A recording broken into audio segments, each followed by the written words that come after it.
So today I want to talk about awareness, specifically self-awareness.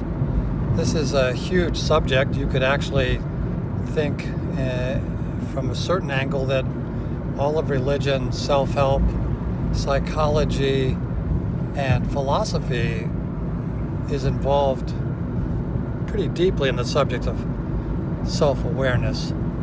Let's just talk about this. Mindfulness, which is a modern health concept, to me is really very similar to an older concept of Zen Buddhism, which is being in the now, that is, being aware of yourself and your surroundings as much as possible.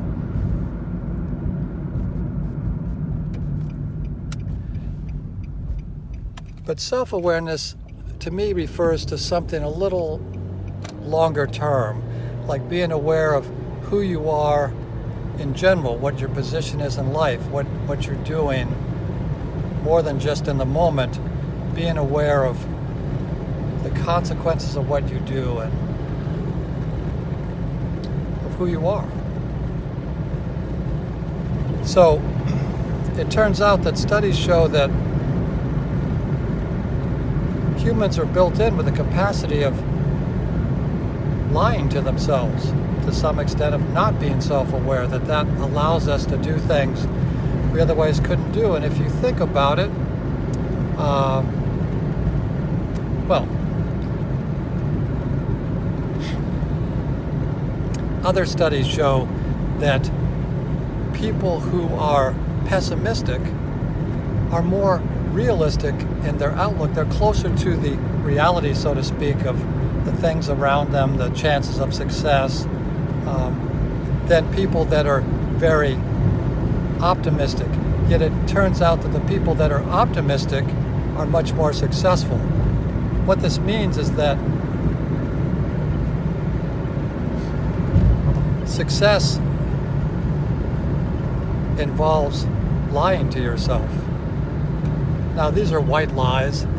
I know this company will succeed when in fact maybe only a fourth of them, that type, that startup will succeed.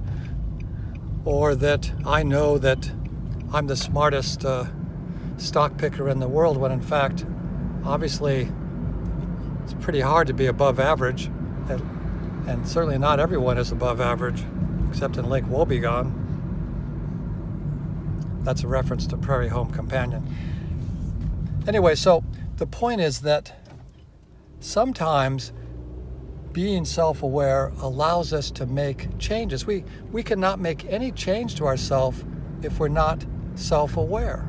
So the first step to improvement is self-awareness. And yet it turns out that being not self-aware may help us succeed. So what do? I think we need to become aware of when we should be self-aware and when we shouldn't and when we're not. So in other words, you might want to be very self-aware when you're training or studying or planning, but once you execute, once you're doing something, it's a little bit like swimming. You're going to be swimming and every once in a while you look up and check out where you are. But you don't have to be completely aware of every single moment. You need to execute, you need to do something. And in business, where we're dealing with other people, we need to execute in large part by selling. And selling will require us to be an optimist, which may mean we're not completely self-aware or even aware of other surroundings. Another aspect of self-awareness is awareness of others. Many people that are very social are very, very aware of others. They know how to make them happy, to smile, to sell, to fit in. They have empathy, and yet, or they may just have social skills with or without empathy.